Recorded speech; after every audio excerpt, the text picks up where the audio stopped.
ఆంధ్రప్రదేశ్ ఎన్నికల ఏర్పాట్లకు సంబంధించిన breaking news చూస్తున్నాం. ఆంధ్రప్రదేశ్లో ఎన్నికల హడావుడి కనిపిస్తోంది. ఎన్నికల సన్నద్ధతపై పార్టీలు అప్పుడే సిద్ధమైపోతున్నాయి. అధికారులతో ఈసీ ఈరోజు సమావేశం కాబోతోంది. 2 గంటల పాటు రాజకీయ పార్టీలతో ఈసీ వరుసగా సమావేశాలు నిర్వహిస్తుంది. ప్రతి పార్టీకి 10 నుంచి 15 నిమిషాల సమయాన్ని ఇచ్చింది సిఈసి. నోవాటాలకు ఇప్పటికే చేరుకున్నారు. YCP, TDP, Janasena, BJP, CPM పార్టీల ప్రతినిధులు అక్కడికి చేరుకున్నారు. సిఈసితో చంద్రబాబు, పవన్ కళ్యాణ్ ప్రత్యేకంగా సమావేశం కాబోతున్నారు. సిఈసితో సమావేశమై కొన్ని ఫిర్యాదులు కూడా చేయబోతున్నారు. ఓటర్ల జాబితా సవరణ, ఓట్ల తొలగింపు, పోలింగ్ బూత్ల మార్పుపై తమ అభ్యంతరాలను తెలపబోతున్నారు ఆయా పార్టీల నేతలు. ఆ తర్వాత ఎన్నికల ఏర్పాట్లపై కలెక్టర్లు, ఎస్పీలతో సిఈసి సమావేశం కాబోతుంది. ఆంధ్రప్రదేశ్లో ఏప్రిల్లో ఎన్నికలు ఉండే అవకాశం ఉంది. మార్చిలో 10th ఇంటర్ పరీక్షలు ఉన్నాయి. సో మార్చి 1 నుంచి 15 వరకు ఇంటర్ పరీక్షలు ఉన్నాయి. మార్చి 18 నుంచి 31 వరకు 10th ఎగ్జామ్స్ ఉన్నాయి. పరీక్షలు పూర్తయిన అనంతరం ఆంధ్రప్రదేశ్లో ఎన్నికలు ఉండే అవకాశం ఉంది. ఒక్కసారి నోటల్ దగ్గరికి వెళ్దాం. అక్కడ నుంచి సమాచారం అందించడానికి మా ప్రతినిధి కృష్ణమోహన్ ఉన్నారు. కృష్ణమోహన్, సిఈసిని కలవటానికి పార్టీల అధినేతలు ఎవరెవరు వచ్చారు? పవన్ కళ్యాణ్, చంద్రబాబు కొన్ని ఫిర్యాదులు చేయాలి అని అనుకుంటున్నట్టుగా తెలుస్తోంది. ఏ ఫిర్యాదులు చేయబోతున్నారు? ఎస్ రోహిత్, మొత్తం మీద అయితే ఈసీకి, సెంట్రల్ ఎన్నికల కమిషన్కి దగ్గరికి మాత్రం ఈరోజు ఆంధ్రప్రదేశ్కి సంబంధించిన అన్ని రాజకీయ పార్టీలు, వైసీపీ దగ్గర నుంచి వైసీపీ తరఫున విజయసాయిరెడ్డి హాజరయ్యారు, తెలుగుదేశం తరఫున చంద్రబాబు, జనసేన తరఫున పవన్ కళ్యాణ్, అలాగే బీజేపీ తరఫున ఇతర నేతలు వచ్చారు, కాంగ్రెస్ నుంచి కూడా కొంతమంది నేతలు హాజరయ్యారు. అన్ని పార్టీలకు సంబంధించి చివరికి కేఏ పాల్ కూడా హాజరైన పరిస్థితి. సో వీటిల్లో వీళ్ళందరికీ కూడా దాదాపుగా 10 నుంచి 15 నిమిషాల వరకు సమయం కేటాయించారు. ఇప్పుడు కింద ఇదే సమావేశంలో, వెనకాల సమావేశంలో ఇప్పటికే లోపలికి వెళ్ళారు. చాలామంది అభ్యర్థులు, ఒక్కొక్కరు పార్టీలకు సంబంధించిన వ్యక్తులు కావచ్చు, వాళ్ళందరూ కూడా లోపలికి వెళ్ళే పరిస్థితి అయితే కనబడుతుంది. చాలా క్లారిటీగా వ్యవహారం అయితే 3 రోజుల పాటు ఎన్నికల సంఘం ఇక్కడే ఉండబోతుంది.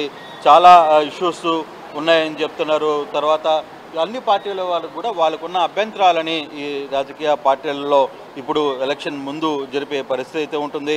ప్రధానంగా చూసుకుంటే ఎన్నికలకు సంబంధించిన వ్యవహారంలో ఒకటి, వైసీపీ ఏదైతే ఆరోపణలు చేస్తుందో, అలాగే తెలుగుదేశం పవన్ కళ్యాణ్ కూడా ఈరోజు ఈసీని కలుస్తున్నారు. వాళ్ళు కూడా 10-15 నిమిషాలు కలిసే పరిస్థితి అయితే ఉంటుంది. వాళ్ళు కూడా కంప్లైంట్ చెబుతున్నారు. అయితే ఒకటి, 2 పార్టీలు కూడా ఒకరి మీద ఒకరు కంప్లైంట్ చేసుకునే పరిస్థితి అయితే ఉంది. ఇప్పటికే చంద్రబాబు ఈసీకి ఒక లేఖ రాసిన నేపథ్యంలో దాని మీద స్పందిస్తూ వాళ్ళు ఒక వివరణ కూడా చంద్రబాబుకు పంపించారు. మీరు చెప్తున్నట్టుగా ఏదైతే 14 లక్షల ఓట్లు, 15 లక్షల ఓట్లుని కొంతవరకు మేము మొత్తం కూడా చూసాం. డూప్లికేట్లు ఉన్న ఓట్లని తొలగించాల్సిన పరిస్థితి ఉంది. 3 ఎంఆర్ఓలను, విఆర్ఓలను, మొత్తం ఒక సిఐని, ఇట్లా దాదాపుగా 5-6 మంది పైన వీళ్ళందరి మీద కూడా చర్యలు తీసుకున్నాం. అయితే మీరు లేవనెత్తిన అభ్యంతరాలు ఏవైతే ఉన్నాయో వాటికి సంబంధించిన వ్యవహారాల్లో ఇప్పటికీ ఈసీ ఒక ప్రక్రియ పూర్తి చేసింది అనే. ఆంధ్రప్రదేశ్లో ఎన్నికల హడావుడి కనిపిస్తుంది. ఎన్నికల సన్నద్ధతపై పార్టీలు, అధికారులతో సిఈసి సమావేశాన్ని నిర్వహిస్తోంది. 2 గంటల పాటు ఈ సమావేశం ఉంటుందని చెప్తున్నారు. రాజకీయ పార్టీల నేతలతో సిఈసి వరుసగా సమావేశాలు నిర్వహిస్తోంది. Krishnamohan, please go ahead. Rohit, so ఓవరాల్గా చూసుకుంటే ఇప్పటికిప్పుడు జరుగుతున్న ఇష్యూస్లో ఇప్పటికే తెలుగుదేశానికి ఈసీ ఒక లేఖను కూడా రాసింది. ఆల్రెడీ మీరు పెట్టిన అభ్యంతరాలు ఏవైతే ఉన్నాయో వాటిల్లో చాలా వరకు కూడా కొంత చూసాం. దాదాపుగా 14 లక్షల ఓటర్లని మేము కొన్ని తొలగించాల్సిన పరిస్థితి వచ్చింది. దాంట్లో డబల్ ఎంట్రీలు కావచ్చు, లేకపోతే ఇతర వ్యవహారాలు కావచ్చు, అభ్యంతరాలకు సంబంధించిన చాలా ఇష్యూస్ని మేమంతా కూడా సార్ట్అవుట్ చేసాం. దీంట్లో కొన్ని అక్రమాలకి పాల్పడిన విఆర్ఓలు కావచ్చు, లేకపోతే ఒక సిఐని కూడా దాదాపుగా 5 మంది మీద మేము చర్యలు తీసుకున్నామని కూడా తెలుగుదేశానికి ఒక లేఖ రాసింది ఈసీ. అయితే తెలుగుదేశం ఈ అభ్యంతరాల మీద సాటిస్ఫై కాలేదు. అందుకే మరోసారి ఈసీని కలిసి ఇక్కడ జరుగుతున్న పూర్తి వ్యవహారాన్ని చెప్పాలని ఒక ప్రయత్నం అయితే చేస్తారు. At the same time YCP కూడా కొన్ని అభ్యంతరాలు చెప్తుంది. వైసీపీ ఒకటే చెప్తుంది, ఆంధ్రప్రదేశ్, కర్ణాటక, తమిళనాడులో ఉన్న ఓటర్లు, తెలుగు ఓటర్లు ఎవరైతే ఉన్నారో వాళ్ళందరినీ తీసుకుని వచ్చి, ఇప్పటికే ఎన్నికలు ముగిశాయి, తెలంగాణలో కూడా ఎన్నికలు ముగిశాయి, ఆ ఓటర్లందరినీ తిరిగి ఇక్కడ డూప్లికేట్ వీళ్ళందరూ కూడా అప్లై చేశారు. దాదాపుగా 25 లక్షల పైగా ఓటర్లని తెలుగుదేశం చాలా ముందు నుంచి కూడా ఒక సిస్టమ్ పెట్టుకుని, ఒక యాప్ పెట్టుకుని ప్రతి ఇంటికి వెళ్ళి వీటన్నిటిని కూడా చేసే ప్రయత్నం అయితే చేస్తుంది. తర్వాత ఇవన్నీ అభ్యంతరాలను కూడా చూడాలి. గతంలో ఉన్న ఓటరు మొన్న ఎలక్షన్స్లో తెలంగాణలో ఉపయోగించిన ఓటర్ ఎవరు, అలాగే కర్ణాటకలో వీటన్నిటినీ కూడా దృష్టిలో పెట్టుకోవాలి. వీటన్నిటినీ డబుల్ ఎంట్రీ చేసే ప్రయత్నం చాలా తెలివిగా తెలుగుదేశం చేసింది అనేది ఆ వైసీపీ నుంచి చాలా రోజుల నుంచి వస్తున్న వాదన. అదే ప్రస్తావనని ఈరోజు వైసీపీ నేతలు కూడా ఈసీ ముందు పెట్టే పరిస్థితి అయితే ఉంది. ఇక బీజేపీ, సిపిఎం వామపక్షాలన్నీ కూడా ఓట్ల తొలగింపు కార్యక్రమం చేశారు. ఓట్ల తొలగింపులో కొన్ని అక్రమాలు చోటు చేసుకునే అంశాన్ని పూర్తిగా కూడా ఈరోజు ఈసీ ముందు పెట్టే పరిస్థితి. అయితే ఇప్పుడు తెలుగుదేశం తరఫున చంద్రబాబు, పవన్ కళ్యాణ్ తరఫున, జనసేన తరఫున పవన్ కళ్యాణ్ హాజరయ్యారు. మరోవైపు వైసీపీ నుంచి విజయసాయిరెడ్డి హాజరైన పరిస్థితి అయితే ఉంది. సో ఈ అభ్యంతరాలన్నీ కూడా ఇప్పుడు ఈసీ క్రోడీకరించే పరిస్థితి అయితే ఉంది. సెంట్రల్ ఎన్నికల సంఘం దాదాపుగా 3 రోజుల పాటు రేపు ఎల్లుండి కూడా ఇక్కడే ఉండబోతుంది. ఈ మీటింగ్ అయిన తర్వాత ఐఏఎస్ ఐపీఎస్లతో ఉంటుంది. రేపు సాయంత్రం మీడియా ప్రతినిధులతో కూడా మాట్లాడే పరిస్థితి అయితే ఉంటుంది. ఈ 2 రోజులు కంప్లీట్గా ఎలక్షన్ కమిషన్ విజయవాడలో ఉండబోతుంది. సెంట్రల్ ఎన్నికల కమిషన్ బహుశా మార్చి, ఏప్రిల్ లోపల ఎన్నికలు పూర్తి చేయాలని ఒక తపనైతే ఉంది ఎన్నికలకి. మరోవైపు ఆంధ్రప్రదేశ్లో ఎన్నికల ఎగ్జామ్స్కి డేట్స్ ఇచ్చారు. 10th క్లాస్ కావచ్చు, ఇంటర్మీడియట్ కావచ్చు, ఈ రెండింటికి కూడా పరీక్షల తేదీలు ప్రకటించిన నేపథ్యంలో సో ముందు జరుగుతుందా లేదు, పరీక్షలు అయిన అనంతరం ఎన్నికలకి వెళ్తారా అనేది అవకాశం ఉంది. మార్చి 1 నుంచి 15 వరకు ఇంటర్ పరీక్షలు ఉన్నాయి. మార్చి 18 నుంచి 31 వరకు 10th ఎగ్జామ్స్ ఉన్నాయి. సో ఎగ్జామ్స్ తర్వాత షెడ్యూల్ వచ్చే అవకాశం ఉందా, లేకపోతే ఎగ్జామ్స్ కంటే ముందే వచ్చే అవకాశం ఉందా, ఎగ్జామ్స్ తర్వాత ఎన్నికలకు సంబంధించిన ప్రక్రియ అంతా మొదలయ్యే అవకాశం ఉంటుంది? రైట్, బేసిక్గా ఒకటి ఎగ్జాంపుల్గా మనం చూసుకుంటే ఎగ్జామ్స్ అయిన తర్వాతనే ఏప్రిల్ మొదటి వారంలోనే ఎన్నికలు డేట్ వచ్చే పరిస్థితి అయితే ఉంది. నోటిఫికేషన్ మార్చి ఫస్ట్ వీక్లోనే వస్తుంది అని చెప్పి అంటున్నారు, లేదు ఫిబ్రవరి ఎండింగ్లో. కానీ మార్చి ఫస్ట్ వీక్లోనే ఎన్నికల నోటిఫికేషన్ వచ్చిన తర్వాత ఏప్రిల్ మొదటి వారంలో ఎన్నికలు జరిగే పరిస్థితి అయితే ఉంటుంది. ఈసారి ఒకే దఫా నిర్ణయించాలి అనే ఒక సూచన కూడా ఉంది. 4 రాష్ట్రాలకి కలిపి ఒకేసారి నిర్వహించాలి, ఒక డేట్తోనే కంప్లీట్ చేయాలనే ఒక చర్చ జరుగుతుంది. అది ఎన్ని దఫాలుగా ఉంటుందో, ఒకటి పోయినసారి 6 దఫాలుగా చేశారు, ఈసారి 2-3 దఫాలు చేస్తారా, ఒకే దఫా చేస్తారా అనేది కూడా చూడాల్సిన పరిస్థితి అయితే ఉంది. అయితే ఎన్నికల కమిషన్ సంబంధించిన అధికారులందరూ కూడా హాజరయ్యారు. ఇప్పుడు ప్రతి పార్టీకి కూడా ఏదైతే ఎన్నికల్లో ఉందో అన్ని రాజకీయ పార్టీలకి వాళ్ళు పిలుపుని పంపించారు. రాజకీయ పార్టీకి సంబంధించిన వ్యక్తులందరూ కూడా రావచ్చు. వాళ్ళకి ఏదైనా అభ్యంతరాలు ఉన్నా, ఏ ఇష్యూస్ ఉన్నా కూడా పర్టికులర్గా అధికారులతో మాట్లాడవచ్చు అని చెప్పి చాలా క్లారిటీగా చెప్పారు. సో ఈ నేపథ్యంలోనే ఇప్పటికీ ప్రతి పార్టీకి 15 నిమిషాలు కేటాయించారు. అంటే ఒక్కొక్క అభ్యర్థి కాన్ఫరెన్స్ హాల్ అందరూ ఉన్నప్పుడే ఒక్కొక్క పార్టీకి సంబంధించిన ప్రతినిధులు మాట్లాడే అవకాశం. ఇప్పుడు మనం చూస్తున్నప్పుడు ఇది ఇప్పుడు జరుగుతుంది ఇదే కాన్ఫరెన్స్ హాల్. ఈ కాన్ఫరెన్స్ హాల్లోనే అన్ని రాజకీయ పార్టీలు ఉంటాయి.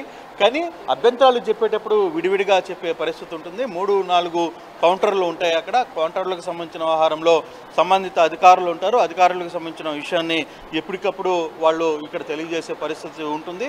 వాళ్ళు నేరుగా చెప్పచ్చు అభ్యంతరాలు. అంటే ఒకరు అభ్యంతరాలు చెప్పేటప్పుడు ఇంకో పార్టీ జోక్యం చేసుకునే పరిస్థితి ఉండదు.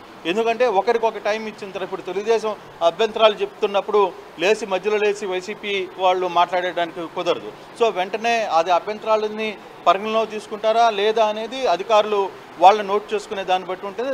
దాని తర్వాతనే మళ్ళీ వేరే పార్టీ అభ్యర్థులు ముందుకు వచ్చి మాట్లాడాలి. సో దానికి సంబంధించిన వ్యవహారంలోనే ఒక కౌంటర్ లాంటిది కూడా లోపల ఏర్పాటు చేసిన పరిస్థితి ఉంది. లోపలికి ఎవరిని అనుమతించడం లేదు. కానీ చాలా పకడ్బందీగానే ఎన్నికల సంఘం నిర్వహించాలని ఒక ప్రయత్నం అయితే చాలా గట్టిగా చేస్తుంది. ఇప్పటికే అధికారులందరూ ఎక్కడికక్కడ వచ్చారు. అన్ని రాజకీయ పార్టీలకు సంబంధించిన నేతలు దాదాపుగా 16-17 చిన్న రాజకీయ పార్టీలకు సంబంధించిన నేతలు కూడా ఇక్కడికి వచ్చారు. వాళ్ళందరూ కూడా హాజరవుతున్న పరిస్థితి అయితే కింద కాన్ఫరెన్స్ హాల్లోనే ఇక్కడే మీటింగ్ జరుగుతుంది. బయటకు వచ్చిన తర్వాత మీడియాకితో మాట్లాడడానికి ప్రతినిధులందరినీ ఇక్కడ ఏర్పాటు చేసిన పరిస్థితి అయితే మనం చూడొచ్చు. ఈ ప్రాంతంలో ఏదైతే రాజకీయ పార్టీలు ఇతర రాజకీయ పార్టీల నాయకులు ఎవరైనా మీడియాతో మాట్లాడాలనుకుంటే వాళ్ళందరూ కూడా బయటకు వచ్చి ఈ ప్రాంతంలో మాట్లాడే పరిస్థితి అయితే ఉంది.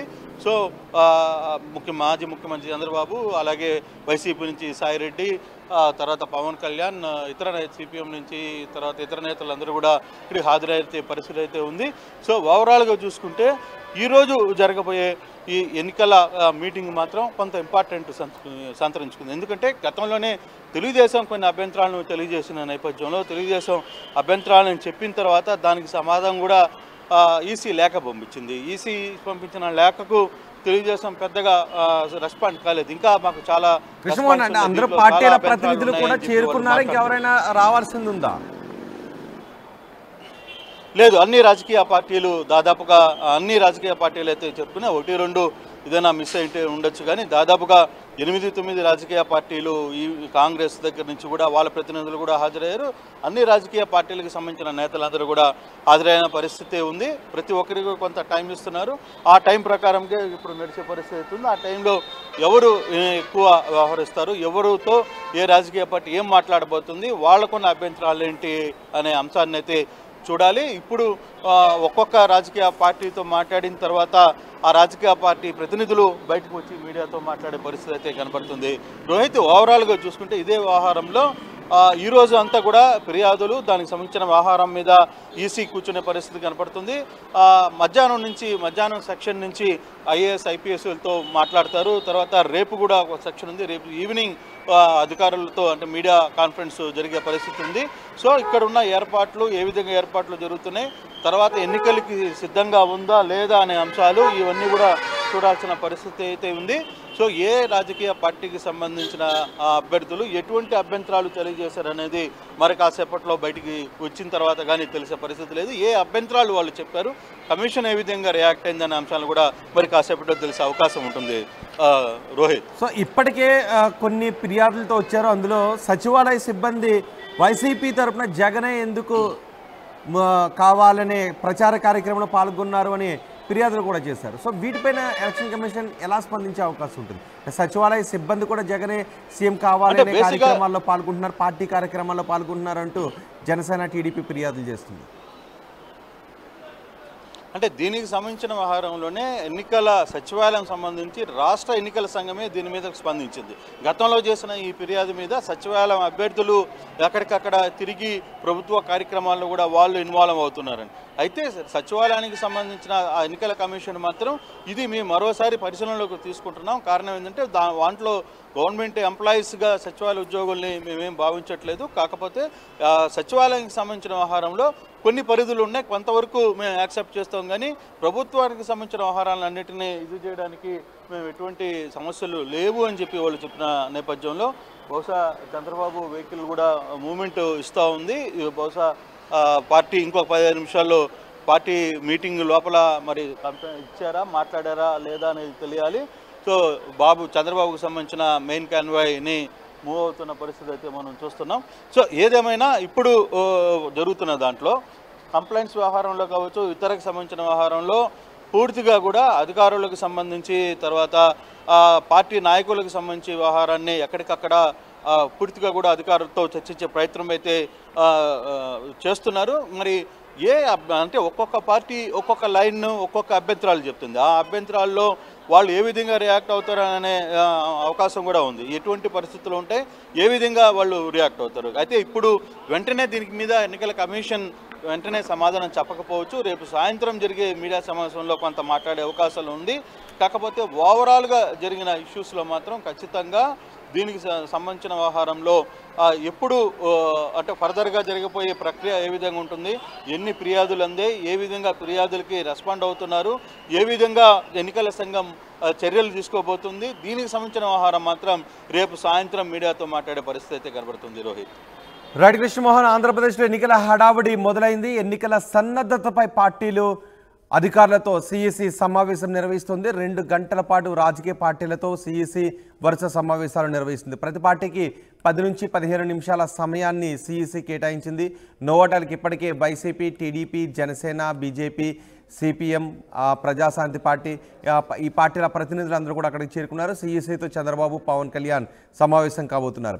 ఓటర్ల జాబితా సవరణకు సంబంధించి, ఓట్ల తొలగింపుకు సంబంధించి, కావలసిన వారి ఓట్లు యాడ్ చేసుకోవడానికి సంబంధించి పెద్ద ఎత్తున అవినీతి జరుగుతోంది అంటూ సిఈసికి ఫిర్యాదులు చేయబోతున్నారు. అలాగే పోలింగ్ బూత్ల మార్పుపై తమ అభ్యంతరాలను కూడా వ్యక్తం చేయబోతున్నారు. ఆయా పార్టీల నేతలు ఈ విషయాన్ని చెప్పిన తర్వాత ఎన్నికల ఏర్పాట్లపై కలెక్టర్లు, ఎస్పీలతో సిఈసి మరోసారి సమావేశమవుతుంది. ఆంధ్రప్రదేశ్లో ఏప్రిల్లో ఎన్నికలు ఉండే అవకాశం కనిపిస్తోంది. మార్చిలో 10వ తరగతి పరీక్షలు ఉన్నాయి. మార్చి 1 నుంచి 15 వరకు ఇంటర్ ఎగ్జామ్స్ ఉన్నాయి. మార్చి 18 నుంచి 31 వరకు 10th ఎగ్జామ్స్ ఉన్నాయి.